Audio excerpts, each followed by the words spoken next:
Is that gasoline I smell? No, man. No! No!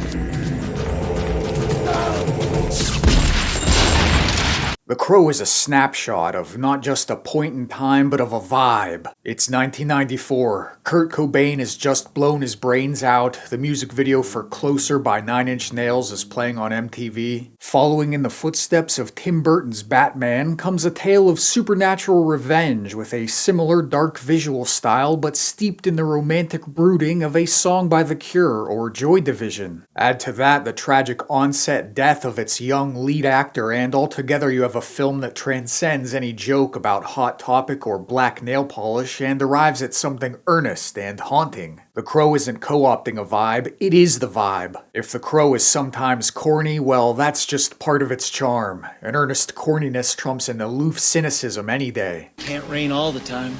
The first thing that draws you in about The Crow is the setting and the production design. This is supposed to be Detroit, but it might as well be one of the 9 circles of hell. The city is made of a romantic sort of grime, a carpet of dirty needles and bullet casings towered over by grand Gothic cathedrals, and all of it drowned in shadow. The movie uses a lot of what I think are miniatures, but I'm not entirely sure, that create a meticulous sort of dioramic cityscape. Like Tim Burton's Batman, The Crow seems to take some inspiration from German Expressionism. As Eric Draven starts wrapping himself in black electrical tape, he starts looking like the sleepwalker from the cabinet of Dr. Caligari. The film takes place on Devil's Night, which makes the perfect superhero conceit for Eric Draven covering his face in grease paint. There's an almost perfect continuity between Draven and the city, a sort of industrial primitivism as he runs across the rooftops, in and out of shadows. Eric Draven is to the city as Tarzan is to the jungle. Brandon Lee's main contribution here is his physicality. He's got these wide eyes and this big wolfish grin that makes him look genuinely unhinged, but then he's able to channel that sense of mania into a tragic sort of warmth and sympathy. The guy's got a suitably athletic but lithe frame so that he's able to strike a balance between knife-throwing action hero and brooding undead wraith. Some of The Crow's dialogue might sound a little awkward.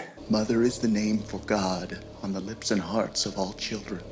There's a lot of quoting things, a lot of misquoting things. Sure, some of it is cheesy, but to divorce The Crow from its cheese would be to tear out its soul. Soul. S-O-V-L. Soul. What is soul? Soul is that X factor. It's the vibe. It's that lightning in a bottle. It's the warm glow of nostalgia combined with serendipity, combined with people who had a vision and knew how to bring it to life. The soul of The Crow is Eric Draven playing an electric guitar on the rooftops and meaning it. No irony, no post-irony, no tongue-in-cheek. There is, I think, an overlooked everyman quality to Eric D. Raven. When we first meet Eric and Shelley, it's on the eve of their wedding. They're young and in love, full of hopes and dreams. Underneath the long hair and the alt-rock brooding, there's a real universal, dare I say traditional romantic ideal that holds The Crow together. Eric and Shelley could be anyone. They're more Jack and Diane than they are Sid and Nancy, and it's that unabashed storybook romance that makes for the beating heart of The Crow, and which sets it apart from the typical comic book superhero movie. Shelley's white dress and her white cat are the points of light that give meaning to all The Crow's shadow and gloom.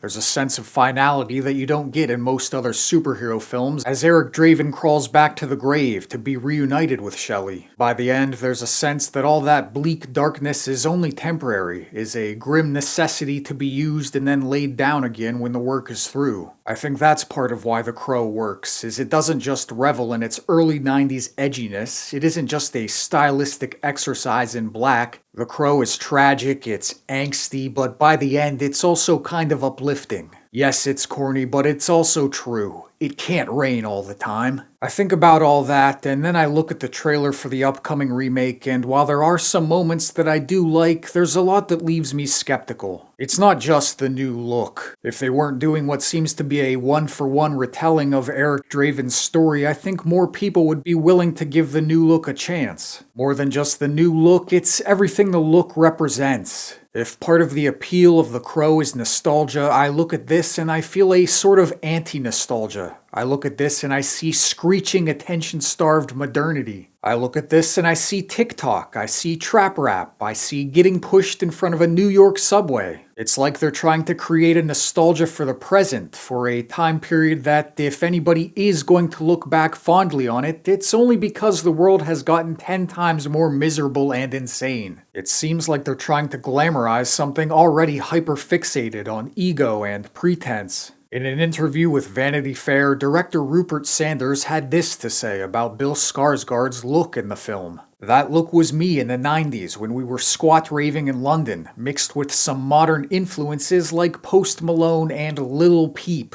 I hope people who are 19 today look at him and go, that guy is us." What the original did for goth, the reboot wants to do for, SoundCloud rap, I guess. I don't know. The problem is, though, that hypothetical 19-year-old the director is thinking of, the one who's going to look at the new Crow and say, that guy is us, yeah, that guy isn't watching movies. He's doing fentanyl and playing Fortnite. That guy isn't playing electric guitars in the rain or avenging the love of his life. Not while nobody's watching, he isn't. I look at this new modern version of the Crow and I think to myself, how can that which has no soul believably come back to life? But what do I know? Maybe it'll be fun. What more can you ask for, I guess? In conclusion, The Crow is a pretty good movie.